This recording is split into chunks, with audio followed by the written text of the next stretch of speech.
السلام علیکم ورحمۃ اللہ وبرکاتہ۔ استاد نے کمرے میں داخل ہوتے ہی بغیر کوئی بات کیے بلیک بورڈ پر ایک لمبی لکیر کھینچ دی اور کہا، تم میں سے کون ہے جو اس لکیر کو چھوئے بغیر اسے چھوٹا کر دے؟ استاد کے سوال کا جواب کسی کے پاس بھی نہیں تھا۔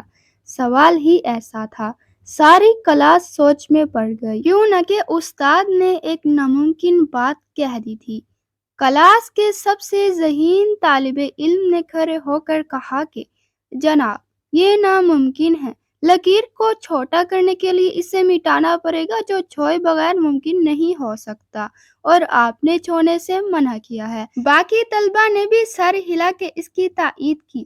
استاد نے گہری نظروں سے طلبہ کی طرف دیکھا اور کچھ کہے بغیر بلیک بورڈ پر اس لکیر کے متوازی لیکن اس سے بڑی ایک اور لکیر جس کے بعد سب نے دیکھ لیا کہ اب پہلی والی لکیر چھوٹی نظر آ رہی ہے۔ استاد نے اس لکیر کو چھوئے بغیر، اسے ہاتھ لگائے بغیر اسے چھوٹا کر دیا۔ طلبہ نے آج اپنی زندگی کا سب سے بڑا سبق سیکھا کہ دوسروں کو نقصان پہنچائے بغیر، دوسروں پر تنقید کیے بغیر، ان کو بدنام کیے بغیر، ان سے حسد کیے بغیر، ان سے آگے بڑھ جانے کا ہنر انہوں نے چند منٹ میں سیکھ لیا تھا کہ اپنے آپ کو اخلاق میں، کردار میں اور عمل سے دوسروں سے آگے بڑھا لو تو تم خود بخود دوسروں سے بڑے نظر آنے لگ جاؤ گے۔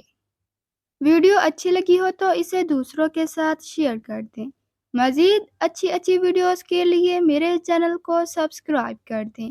ملتے ہیں نیکسٹ ویڈیو کے ساتھ، تب تک کے لیے اللہ حافظ۔